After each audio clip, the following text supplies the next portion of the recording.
চলেন আমরা চলে যাই এখান থেকে। কি বলো তুমি? এটা কি ছেলে খেলা যে আজকে এখানে থাকলাম কালকে চলে গেলাম, ভালো লাগলো না আবার আসলাম আবার চলে গেলাম? এটা হয় নাকি? কোথায় যাব? আমার তো এখানে ভালো লাগতেছে না। ভালো না লাগলেও কষ্ট করে থাকতে হবে। এইখান থেকে গিয়ে কই উঠবা?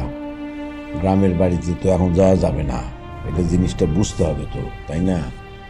কারণ শহীদের সাথে কথা বললাম, গ্রামের ঝামেলা মিটাইতে হইলে সে বলল যে 1 মাস দেরি করতে হবে, মাসের শেষে সে টাকা পয়সা জোগাড় করবে, তারপরে দিবে।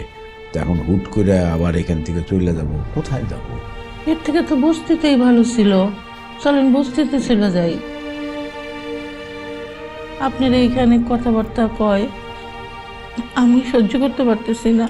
আর রত্না শোনো, এটা তো এক ধরনের আমারই ভুল হয়েছে। এটা তো মানে বাচ্চাটা আমার সামনে থেকে পড়ে গেল, আমি আরেকটু সাবধান থাকা উচিত ছিল। ও দৌড় দেওয়ার আগেই ওর হাত ধরে রাখা উচিত ছিল। যাই হোক, বলছে আমারে, আমার ছেলের বউই তো বলছে, অন্য কেউ তো আর বলে নাই।